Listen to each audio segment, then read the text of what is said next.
Standing on the edge of the crater, like the prophets once said, and the ashes are all cold now, no more bullets, and the embers are dead.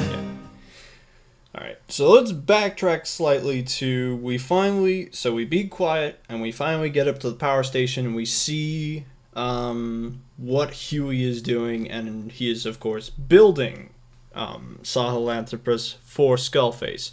So, Kurt, how hard do you want to throw Huey under the bus after everything that happens in this game? Yeah, it's so badly, especially since they're sort of bound by continuity to keep him alive. Because it's like there's so many points where it's like, okay, how have they not, like, you know, shot you or executed you? Like, yeah. How? Yeah. Because, yeah, and he's constantly, you know, mouthing off, being all high and mighty, and then in the end, just because they need him to survive so he can die in another way to add to Otacon's tragic backstory, they just, you know, throw him in a raft and say, you know, bon voyage, we're not going to kill you. Yeah, after... So that was infuriating. Yeah, after he... Obviously, he was kind of forced against his will to build Sahelanthropus. He resurrects it with the child soldiers. Like, the biggest for me is I saw it blown up, we beat it in whatever mission that was, well, Mission Sahelanthropus, and it's like, okay, just leave it there.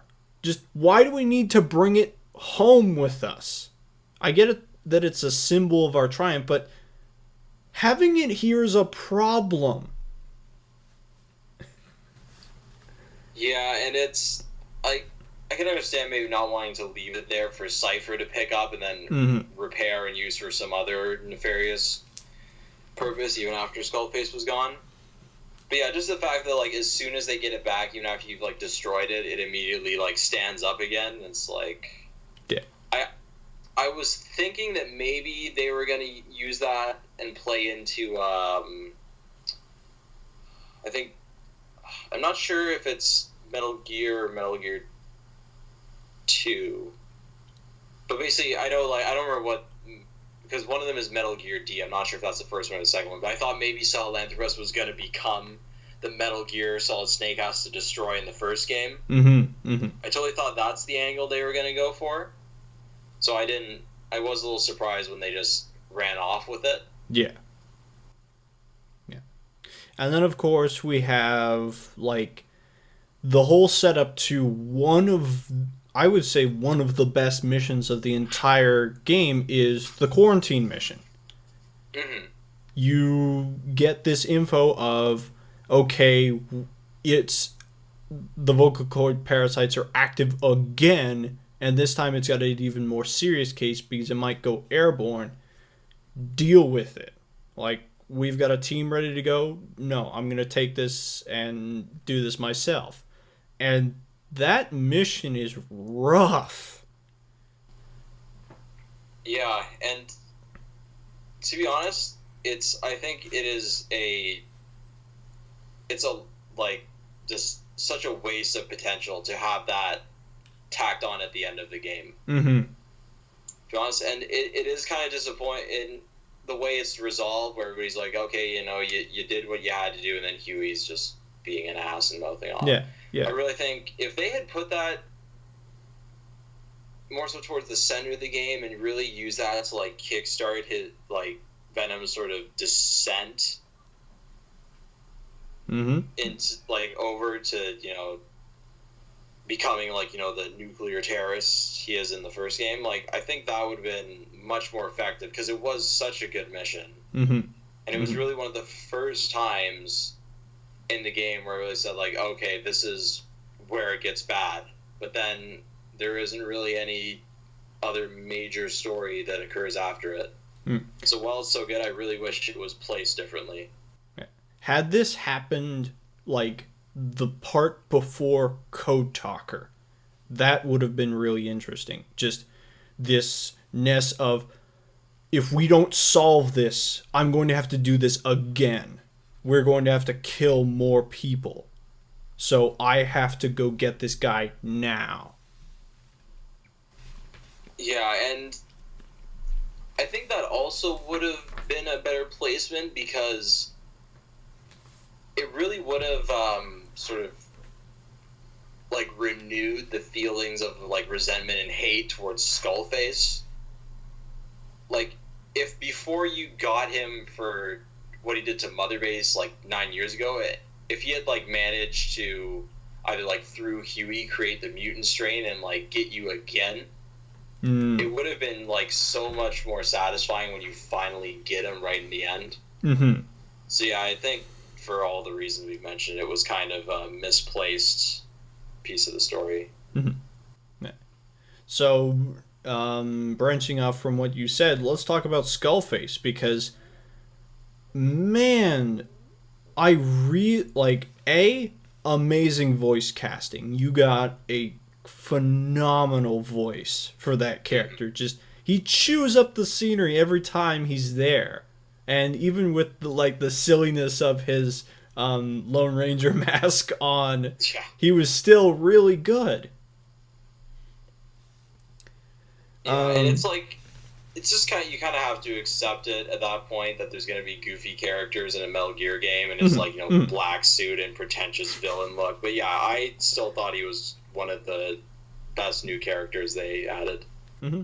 Yeah, and the entire sequence of riding in the Jeep with him back to the power station, and him explaining why he sees the world the way he does. It was like, okay, this kind of makes sense. And I was also thinking, I was waiting for the you and I boss are not very different. Why not work together? Like, I was waiting for that to happen. Yeah, because I remember when they showed those scenes in the trailer, without context, where you saw Skullface and Big Boss all buddy in their Jeep. Mm-hmm. I was kind of thinking that maybe because after credits conversation in Ground Zeroes between Paz and Skullface, mm-hmm. was sort of revealed that Skullface is working against Zero. Mm-hmm. And that was before I learned that Skullface was like solely responsible for the attack on Mother Base. Exactly. I totally thought that maybe Big Boss and Skullface were gonna end up working together to take down Zero. Mm-hmm. And that I thought was going to be the way they were going to show his sort of descent towards becoming more evil, was that he basically made moral compromises in order to achieve his goals. Working with Skullface, who's clearly a very bad guy. Mm-hmm. Mm-hmm. Yeah. And I also think another important sort of little nitpick or flaw with the game that's highlighted by that whole Jeep scene is Kiefer Sutherland's very sparse voice acting. Mm-hmm. Because Big Boss literally sits there and stares at him the whole time and does not issue a word, which I mean isn't unheard of in Metal Gear. Like, Kojima seems to like writing a lot of one-sided conversations. But at least, like, Solid Snake would occasionally just say, exclaim, like, what? Or, like, Metal Gear? But exactly. It's just like, he literally just sits there and says nothing. I really wish they'd have maybe a bit more back and forth. Mm-hmm.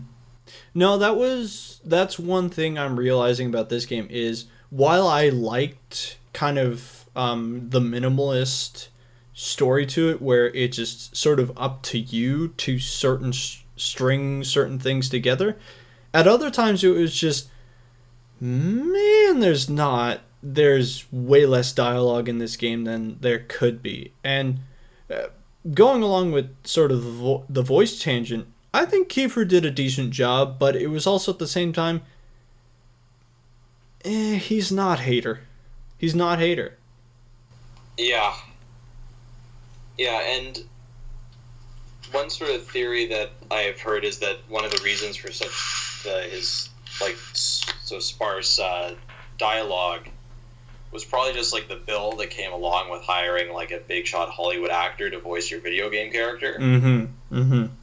Yeah, I get that they sort of justify that by saying, he's, Snake, quote unquote, so his personality is different. He's got the shrapnel in his head, so he doesn't speak as much. But yeah, there was a lot of times where it's just like, please say something. Like, this is kind of painful that you're just standing there and staring. Yeah.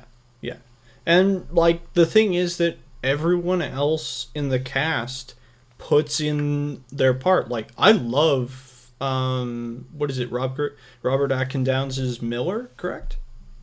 Yeah, I believe so. Yeah, and I think, Miller is one of my favorite characters because he's so single-minded to his point of, I want to build a military, goddammit. I want my armored nation, and I will do anything within my power. Even if, like, I'm physically in pain at all times of the day, I will do whatever I can to make that happen. And you hear it in the passion of his voice. Yeah, and I think at first I was a little taken aback by that because the previously, I think, established reason that Miller left Big Boss was because Big Boss had gone, like, too far, and Miller realized what they were doing and said he didn't want any part of it, and then, moved to Alaska and eventually helped train Solid Snake. Mm-hmm. And, this game was supposed to be the whole big, the bosses, or Big Boss's descent, Mm-hmm. and his, like, going over to, like, dark side, but really, it was all Miller. Yeah. Because Big Boss, he doesn't say much, so that didn't help, but he's just sort of the quiet one there, and Miller's the one who's always pushing to do all the really bad stuff. Yeah, and then Ocelot's just trying to keep him in check for the time being. Yeah, he's just kind of like the voice of reason. Well, Miller's kind of on a warpath, and it was clever how, like, in, the little phone call conversation at the end of Truth, not to get into that now, that how they sort of changed Miller's motivation for leaving to make it fit. Mm-hmm. So yeah, while it did kind of shake up how I thought things would go, especially given their pre-established sort of background, it in the end, it was rather good. Mm-hmm. Yeah. Okay, yeah, I just thought of something. So I'm still kind of confused on it. What the hell is the deal with Pause and the whole medical platform thing where you come and give pictures? Because I don't think she's not real. Yeah, I think because once you complete it in the end, Big Boss, like, he wakes up on like outside the building. I think, well, I guess to explain it, you kind of have to reveal who Venom Steak really is. So I'm not sure if we want to do that right now. Well, I don't know. I think you can get around it by saying,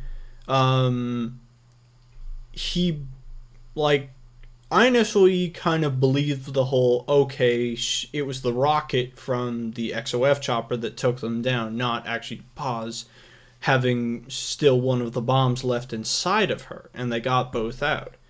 And then it's the whole process of, okay, find some of the old Mother Base members and bring back photos to kind of jog her memory and see if she can remember details that might lead us to Cypher or even just details on Skullface. But then it comes out that no, this wasn't really giving her background stuff. It was retraining, quote unquote, Boss's mind into understanding his supposed history and sort of getting over that problem of whether Pause is dead or alive or not. Because the final diary really helps with that, where it's just, you can forget me now. I am a phantom of your past. Yeah, and I sort of had assumed it was not real right off the bat, because I was also sort of like primed to think that, because my initial like impression of Ishmael in the hospital, especially given the way how like that he you know, had Kiefer Sutherland's voice, and Exactly. the way he sort of spoke, you know, I think a big part of that was just, you know, it's fourth wall breaking, telling you, you know, what buttons to press and stuff. But I was sort of subscribed to the theory that he was just a hallucination, just kind of like a personification of like his soldier's instincts, like telling him just to keep going. Yes. And then when you listen to one of the audio diaries, that's among the first ones you get after you meet with Ocelot, where he describes Snake's symptoms given the piece of shrapnel embedded in his brain. He talks about visual hallucinations. So I was already kind of primed to like be thinking about that, about how, you know, things he sees are to be taken with a grain of salt. So I think that although it's not, you know, of course, since he doesn't say too much, so I mentioned, but I think there is one of the audio diaries that does mention Chico and how that he's cited as being one of Boss's motivations for doing this. They were kind of, you know, avenging him. So the way I saw it was that Boss being there was just a hallucination that was personifying his guilt for not being able to save her and missing the second bomb. And just because, you know, his brain was scrambled by the big piece of metal, that sort of feeling was, you know, personified in a hallucination that was, you know, furthered every time he'd view a picture of the old mother base. You mentioned the piece of metal, because due to your explanation of the playstyle you had, did you ever encounter the hidden system that is demon points? I did not actually. I read about that later on. I didn't discover it myself, because I almost always like try and go completely non-lethal if possible. In only resort. So yeah, so I did not experience it myself. I just happened to read about that in an article later on. Yeah. No, because of my non-lethal style, especially with the heavy sniper, discovered it, and it's a cool concept where like the piece of metal gets larger and you are just covered in blood at all times. But at the same time, it's really hard to start. If you've gone too far, it's really hard to come back, which is kind of a cool idea, to get rid of that blood. But it also messes up a lot of the costumes. Like, I think at this point, I don't think there's too much else to talk about before we get to truth. One of the final costumes you unlock, which is the leather jacket, it doesn't look good if you are in demon mode, because all the finer detail of what the jacket looks like is lost within the blood. Yeah, and in all the sort of threads I've read of people talking about the whole demon points, the sort of opinions of it are like very mixed. So I do like the sort of like overall like theme it stands for, because the whole morality of war idea has been tossed around throughout the series a lot, and like, you know, especially with, you know, like Solid and Liquid, because they're literally clones made for the express purpose of killing, so that's the whole thing. But yeah, so I did like that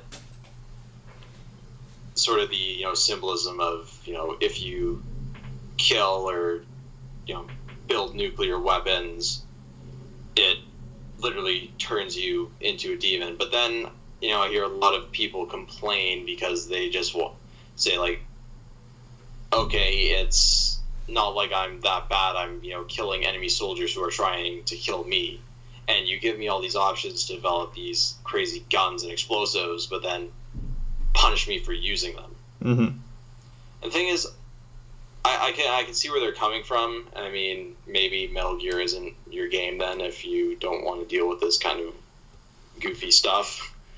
But it is also, I think, it does take a lot to get demon mode just through killing soldiers. It does. Yeah, it's a pretty high kill count you have to reach. Mm-hmm. Yeah. So I don't think... Can you think of anything else that we need to discuss before we get to the ending and stuff around that?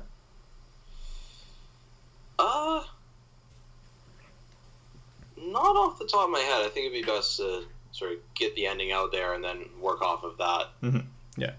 So you go back into the hospital, you play through the entire level again, which to me, mainly because I kind of wanted to see what it was. There were a lot of sections where it's like, oh, I hate this impaired movement. Like, it makes sense and it was really good the first time, but now it's just, this is really annoying. But at the same time, it was also because the second half of the game really messes with the flow of stuff, and you really get into this thread of, alright, enough of these repeat missions, give me some actual new ones so that we can move towards the end of this story. Yeah, and I mean, I do have some issues just with the way the truth mission is presented as being disconnected from the main storyline at the end.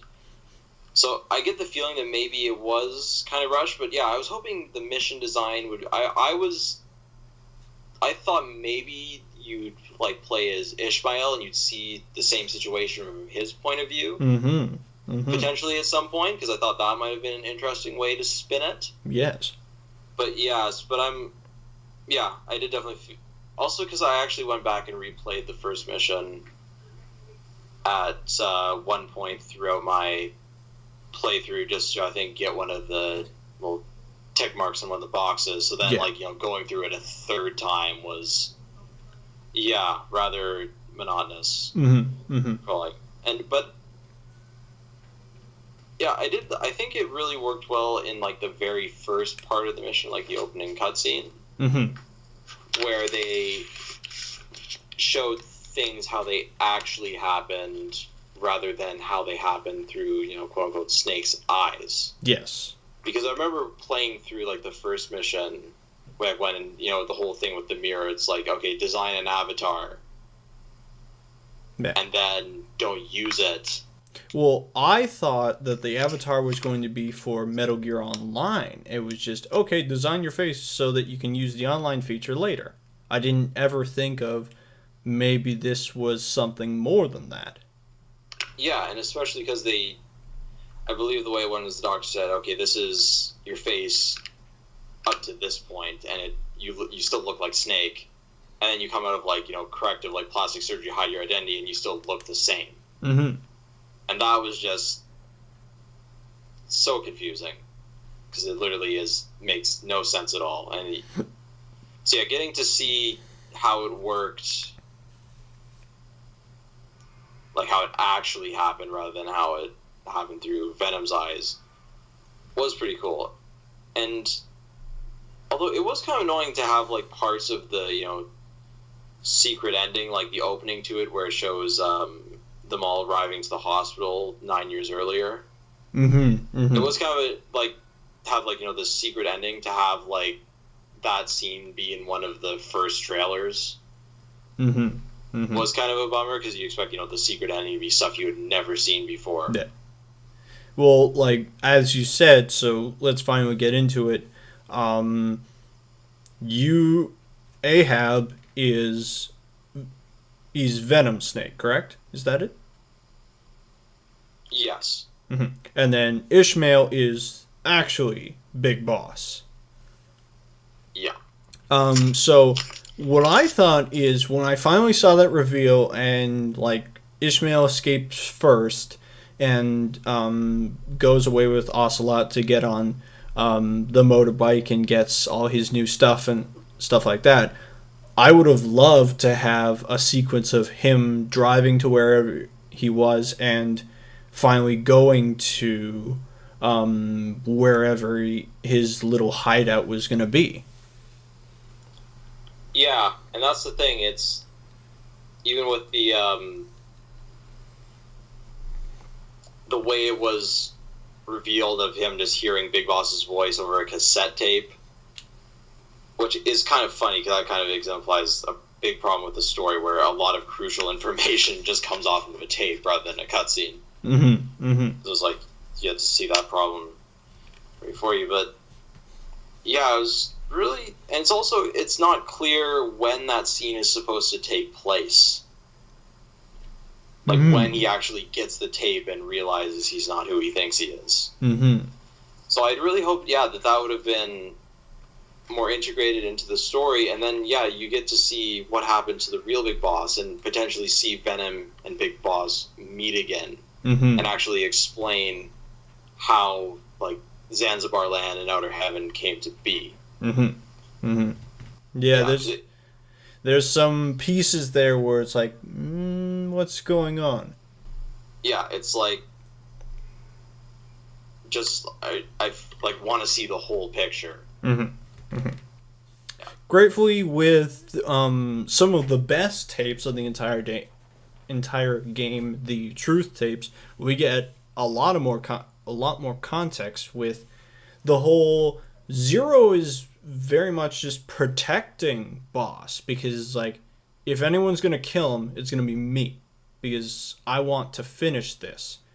All of you, including Skullface, hold off. Let him rest and then rebuild, and then we'll go against each other.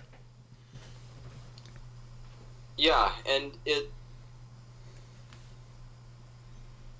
was a sort of nice change, because throughout, like, Peace Walker and stuff like that, it's not, you always hear, like, Cypher this, Cypher that. And, like, there was a falling out between Zero and Big Boss, but you never really saw it happen. Like, they were always, like, Zero has Cypher who's, after you and this, or they're, always in the shadows. So it was good to see the two of them, of course they don't actually speak to each other, but the two of them, like, in the same space, and getting to learn more about the motivations, rather than just like, oh yes, this happened off screen, and now the two of you are at odds. Indeed. Is there other stuff about the ending do you think we need to speak upon? Well,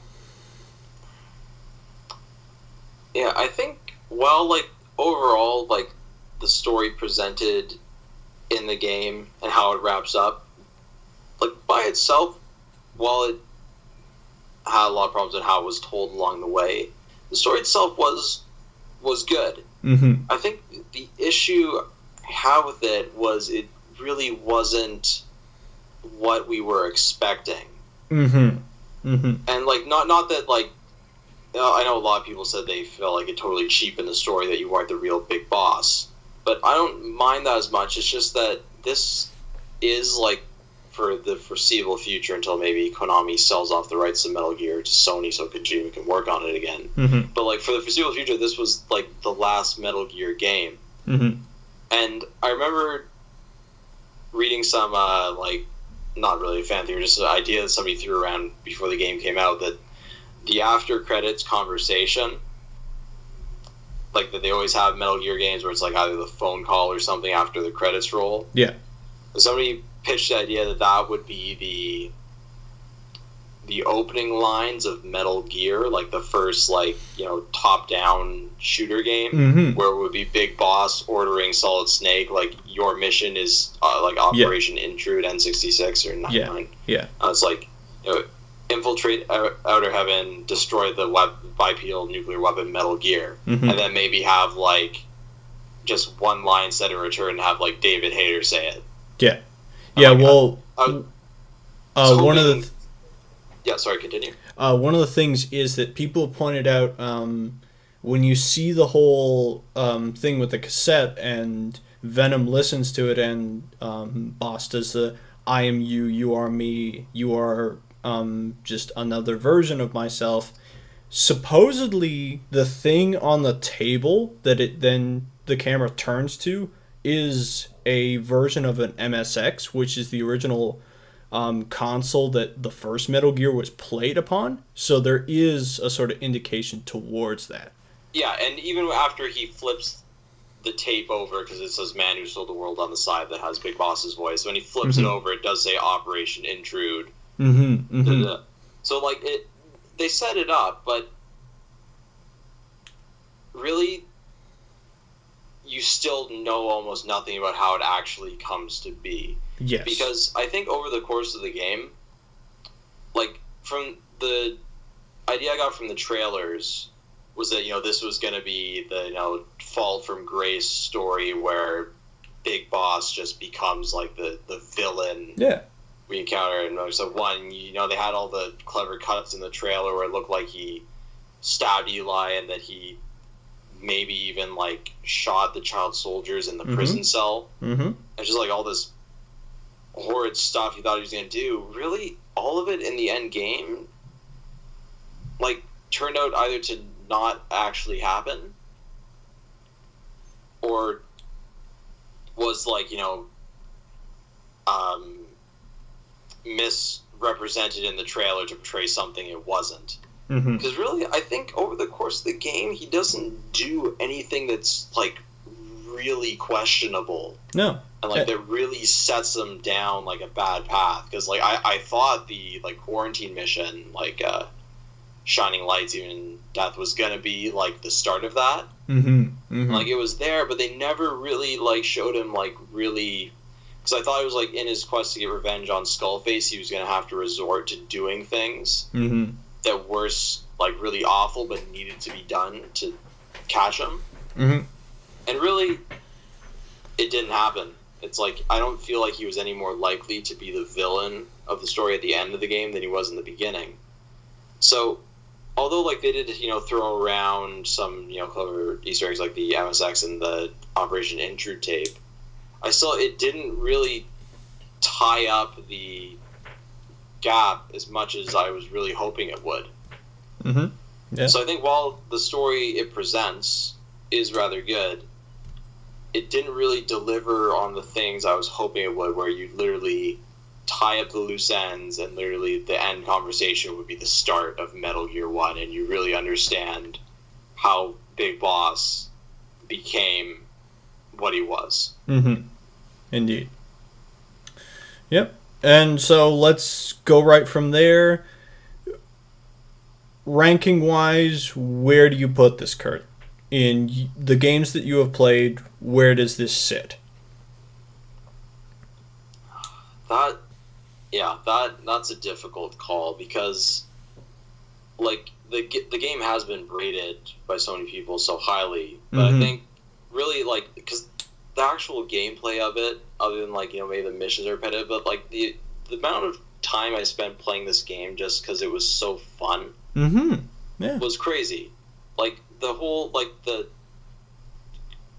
movement was so smooth and, like, the actual gameplay and, like, just fun. It was great.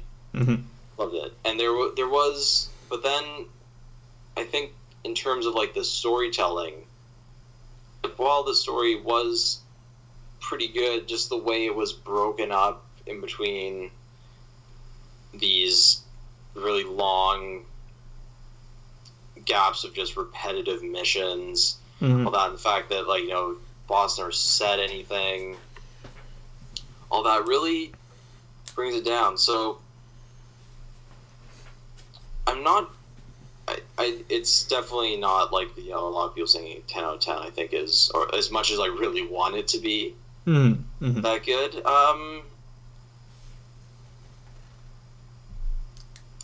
Yeah, it's tough. I think, like, within the hierarchy of Metal Gear, I'd probably rank it probably above 2, but I'd say, like, 1 3 and 4, like story wise, still really trump it. Mm-hmm. I think I should really go replay Peace Walker because to really see what the missions were like in that game, because I can't really remember them well enough to comment. But it was the same idea that, you know, you're a mercenary, you need money, but we also need to progress the story. Yeah. So I really need to go back and see how they handled it in that game to really judge those two. Mm-hmm. But yeah, it's kind of, I don't even think I could really come to a definitive like placement judgment because like while the gameplay is so great, don't think I could justify to myself saying, oh, you know, it's the best one in the series ever because the writing, the story's so bad. It's like you almost have to like judge it as like two separate sections. Yeah, it's tough. I'm not really even sure right now where I'd put it. Mm-hmm. Yeah, no, I completely agree. Like, I see it as, because I can't place it within the hierarchy of the other Metal Gears because I haven't played them.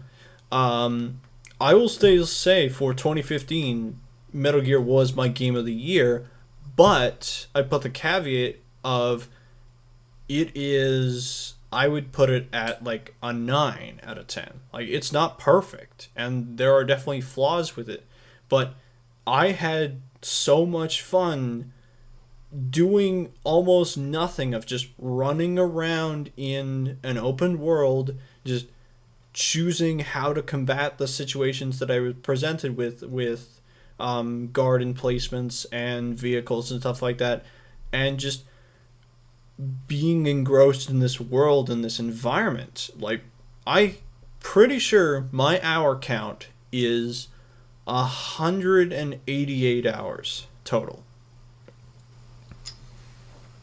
Yeah, I don't remember what mine was, but it was getting up there. Mm-hmm. Like, I literally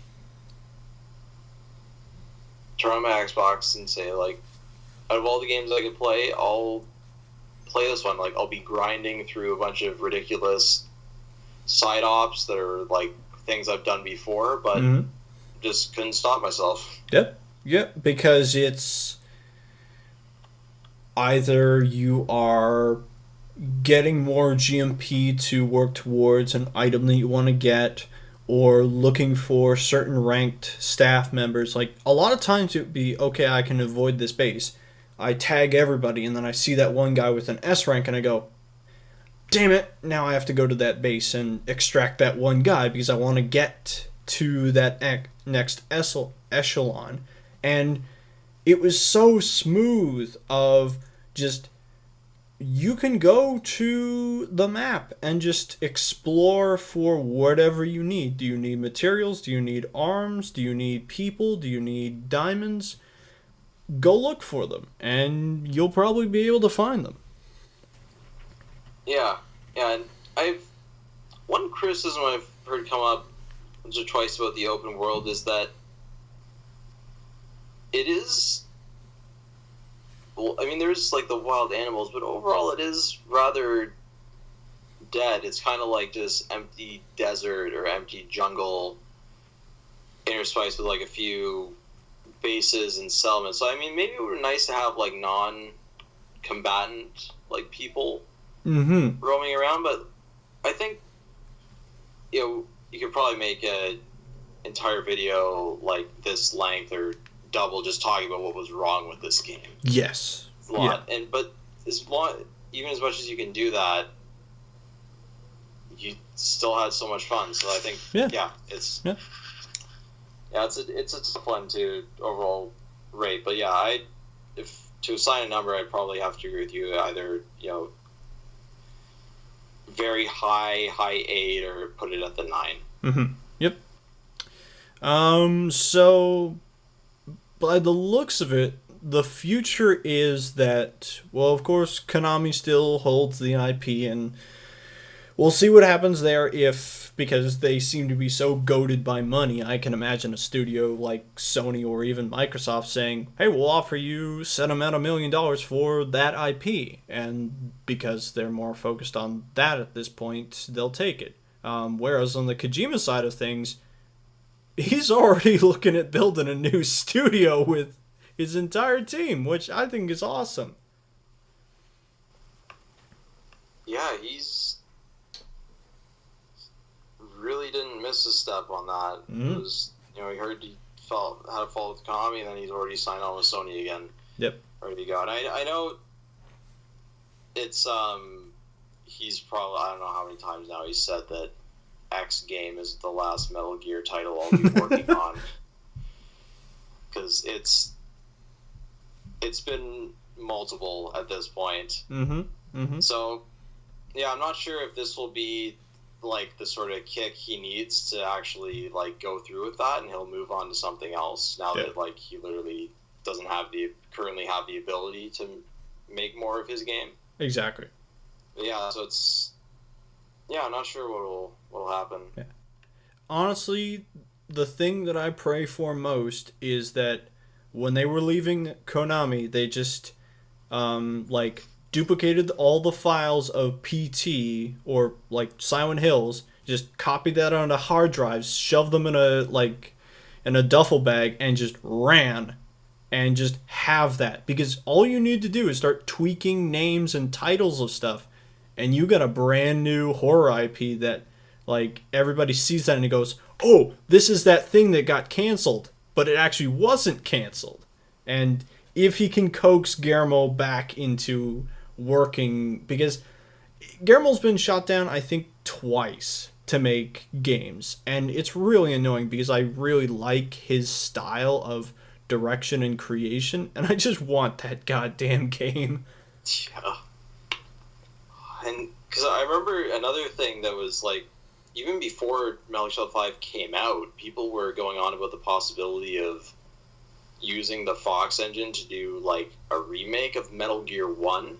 Oh god, could you imagine 1, 2, 3 remade in the Fox engine? Yeah, and like those would, those are, I'm not sure how well they'd go over, because I know people would probably be pissed off about things they changed, but like doing Metal Gear 1, like the top-down shooter, redone in the Fox engine, because at this point it's probably been screwed around so much that it would need some like continuity correction. Yeah. Yep. But yeah, just actually getting to like, because those games were made long before the idea for Metal Gear Solid even came about. So like revisiting them and actually getting to see like Solid Snake and Venom, or then Solid Snake and the real big boss, actually like go toe to toe and fighting, and like actually like speaking to each other in the Fox engine would have been great. I mean, there would have been a lot to fix, because like all the boss enemies in like those games were like shotgunner, soldier with shotgun. Exactly. Like, yeah. Or I think it's Metal Gear 2 where you fight like Big Boss again.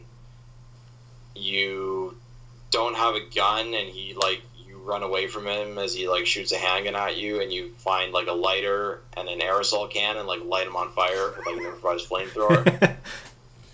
So that, like stuff like that would have to be changed. I think there's even one part where there's a guard manning a laser trap, and you get by it by finding an owl's egg, and then it hatches, and you release the owl, and because he hears an owl hooting, he thinks it's night, and he leaves. So there'd be a lot to be done. But getting to see some of those confrontations like reimagined with the Fox engine would have been really great. Or just having stuff have a facelift to it because of how good the Fox engine is at rendering just basic textures. Yeah, and it's kind of sad to think that it's kind of just sitting around now, because I'm not sure, like, with the legalities of using it for other things, so I'm not sure who holds, like, the actual ownership over it.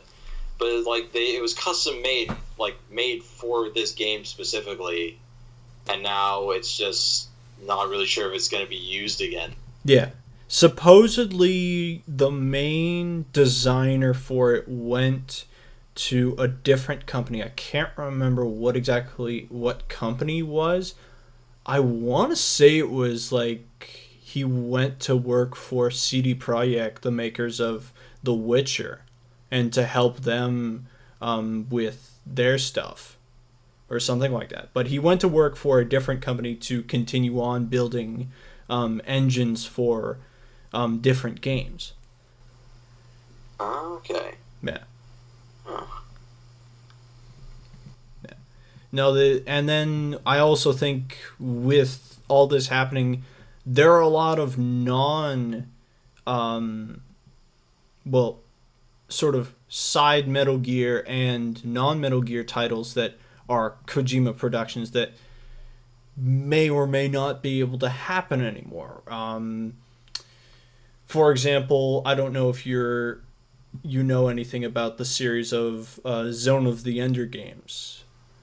I've heard of them, but that's about it. Mm-hmm. I've played a bit of Zone of the Enders 1, and I've seen what Zone of the Enders 2 is, and it blows me away how cool that game is. But I'm also really into just giant mechs flying around hitting each other with laser swords. But at the same time, with the Metal Gear continuation, there's the possibility we will Platinum fans will never get Metal Gear Rising 2.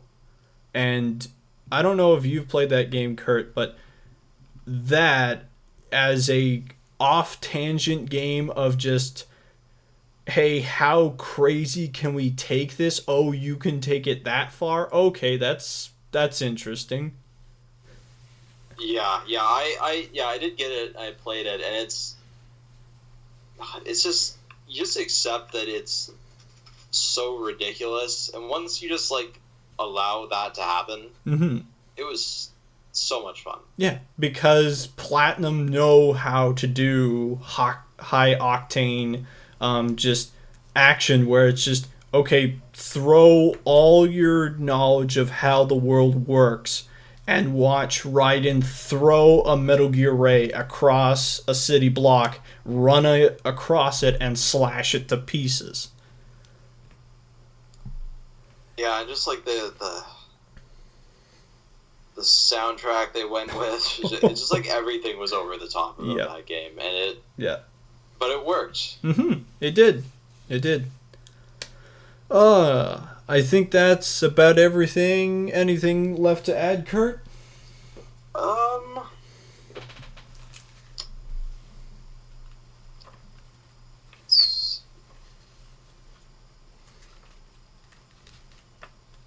I guess one thing to mention is that I haven't gotten into the whole, even like touch the online portion of Metal Gear Solid 5 Mm-hmm, yet, because mm-hmm. I haven't gotten into it on PlayStation 4 and I couldn't on the Xbox. Mm-hmm. So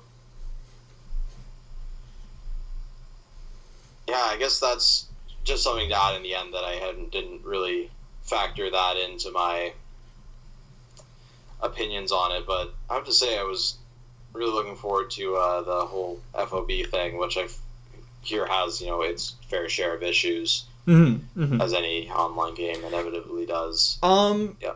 The FOB system works well, and it actually really helps with getting your like R&D rank and stuff like that up by just having more people. The problem lies is where you see Konami's greed come in, and you have the pay, like, obviously when you're linked to the online system you get free Mother Base coins, but beyond that you have to pay for them to be able to build FOBs. Yeah. Mm-hmm. And it's not cheap as well. Yeah, definitely. So it'll be interesting to see how long they keep the whole Metal Gear Online and that going for. How it lasts, because I'm not really sure I haven't really heard a whole lot on the sort of balance and player base for Metal Gear Online yet, so Mm-hmm. it'll be interesting to see how long it sort of hangs around for. Well, I follow Konami on Twitter, and they constantly post about their having like esports tournaments for X amount of money on certain teams in Metal Gear Online. So apparently it's still got some sort of player fan base left. Okay, it's good to know. Yeah. Yeah, other than that, I think we've about covered everything I could think of. So, like, it's definitely... It's a great game, and it deserves to be played, but I guess the thing is, if you, like, going into it, you shouldn't expect what we saw. So it didn't deliver what we were expecting, but it didn't, like, drop the ball completely, I would say. Yeah. Yeah, and I think the part that, like, the one thing that gets me the most about the whole situation is that I'm sure the game could have lived up to, like, almost all of our expectations if it hadn't been for the money getting involved. Which, money has to be involved in making a game. Exactly. It could have been so much more if it hadn't have been for this fallout between Kojima and Konami. Yeah, and, like, as much as I go, like, God damn it, Konami, why would you do this? But then you hear the whole thing of, there were parts where Kojima would go, I don't like this scene, I'm going to rewrite it entirely, and you just have this X amount of cash that is just gone. It wasn't used. And you go, okay, I know you're trying to build something amazing, but at the same time, this isn't a blank check as much as we want it to be. It just isn't. Yeah, and I think if you had realized that earlier, and instead of just giving us, like, maybe it's probably maybe about like 2/3 of the game it was supposed to be, because like there's even that title card somebody found in the source code for like chapter 3. That, yes, of course, is not even in the game. In addition to the whole Kingdom of Flies ending. Like, if only they had realized earlier that his, like, whole vision was not realistic, and instead cut it down and put everything into time you had, rather than just giving us, like, the first half of the game, just give us a streamlined version of the whole game, would have been much more preferable, but of course that's not realistic to think, because people start out with their expectations, and then you cut down from there. No. And it's also the difference between Eastern and Western budgets, where you have Metal Gear being constrained by this and like being forced out the door kind of thing, and then you have something like Destiny over with Activision and Bungie, and you go, $500 million made this? Okay, there's some explaining needing to be done here. Like, what happened? So, but it's a fun game, and it was a fun time playing through it, and I got way more than my money's worth out of it.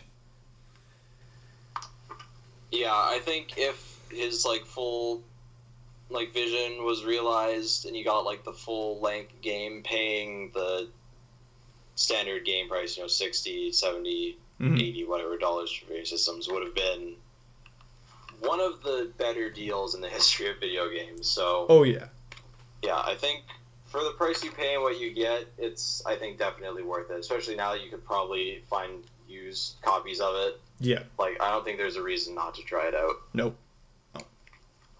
All right, I think that's about everything. Thank you very much for your help, Kurt. This was very good to have someone to bounce off ideas from, and also get some knowledge from the Metal Gear games I don't know that much about. Yeah, and I'd love the opportunity, because although it's talked about as being such a popular series, I think the number of people who actually, like, play it in depth and really appreciate it is actually rather low. So yeah, really like the opportunity to be able to talk about the plot in detail with you. Excellent. All right, I think we're going to close it off there. For viewers of my stuff, I'm going to be trying to work on a Bloodborne playthrough next, because that is a game that is now my new game of 2016, because it would have been my game of 2015 had I had it. But currently it has crashed my video recorder twice and blue screened my computer once. So hopefully that doesn't happen again. Yeah. All right. Thank you very much, Kurt. You're very welcome. See you next time.